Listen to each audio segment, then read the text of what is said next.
Sabbiiti ewedde omutaka w'ekika ky'Emmamba Gabunga Mubiruziikwa yabula era okuva olwo enteekateeka z'okunoonya Gabunga mu Bulukuse n'okutereka omubuze zibadde zikwajja. Mu mbeera eno olwaleero Katikkiro Charles Peter Mayiga asisinkanye ab'amasiga n'emituba egyetuukira ku kasolya k'ekika ky'Emmamba ne bamwanjulira ekiramo kya Gabunga omubuze Mubiruziikwa owa 37. Ono bamukwanze ekiramo ekyakolebwa Gabunga ng'ennaku z'omwezi 14 omwezi ogw'omwenda omwaka 2023 era bw'atyo n'akibasomera. Omusika gwe nnonze mu baana bange bonna ye Ziikwa Mubiru Ali. Oyo gwe nnonze okudda mu bigere byange. Oyo nvudde wala naye nga mwetegereza nnyo neeyisa ye mu bantu b'ekika, mu bazzukulu ne mu baana banne.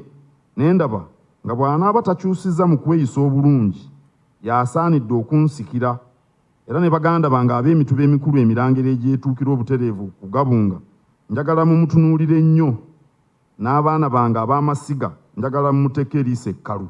Wano Katikkiro ategeezezza nti ennono tebaamu kwesooka yadde okweyagaliza.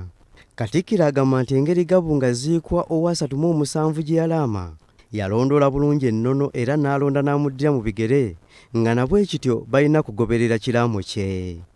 Toyinza kuva eri n'ogamba nti nze nasinga okusoma, ndi musawo wa kitalo nnyo, nze yadda mu Kimala, n'olwekyo nze Gabunga. Toyinza kugamba nti nze Kabonge, mbadde n'owessaza Mulamba, ndi wa kitalo nnyo mu kika ky'Emmamba, nze Gabunga, oba nze ow'essiga lino. Kubanga mu nnono temuli kwesooka, temuli kweyagaliza, temuli kirwanire. Tugirondoola. Era nalabye n'omutaka bayita Mulondo nga musajja muto bw'ati naye yuuyo mu bukulu bwe. Wabula bano abategeezezza nti oyo yenna atakkiriziganya na bituukiddwako olwaleero agende mu mbuga ya Kisekwa era alinze kwanjulirwa omutaka mu Bulukuse Sabbiiti ejja. Tuteekwa okutambula nga tugenda mu maaso, naye omuntu yenna aba n'eddembe okugenda mu mbuga eya Kisekwa bw'aba awulira nga waliwo ekitamujjidde bulungi. Era sebo aliwo ku lw'olukiiko lw'abataka n'akakiiko mubawulirize. Ate minisita w'obuwangwa n'ennono mu Bwakabaka Oweekitiibwa Anthony Wamala akubirizza abantu okukolanga ebiraamo n'okubikuumanga obutiribiri, kino kisobole okubayambako okumalawo enkaayana z'okunoonya omutaka mu Bulukuse. Naye ng'obuwandiike obw'omukulu w'ekika omubuze Gabunga butukoze bulungi nnyo mukulu omwami ensonga eno. Tusuubira nti ku Mande tujja kwanjula Gabunga mu Bulukuse owa Katikkiro. Ye ssentebe w'akakiiko akaateekebwa Obwakabaka okulondoola ennono n'enteekateeka yonna, Omulongo Kato Lutuuma agamba nti omulimu ogwamukwasibwa anaatera okuguggusa. Tulaba nga tulina we tutuuse era Kamalabyonna atutadde n'aga nti olwa bbalaza ajja kuba alindirira omu Bulukuse.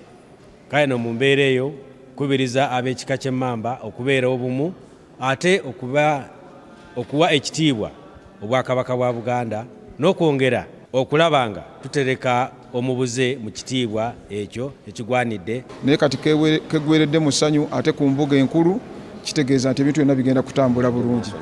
Era kati Katikkiro atutadde tugende mu maaso n'enteekateeka, era olunaku lwa bbalaza tuli wano okuleeta okwanjula jjajjaffe Gabunga omu Bulukuse.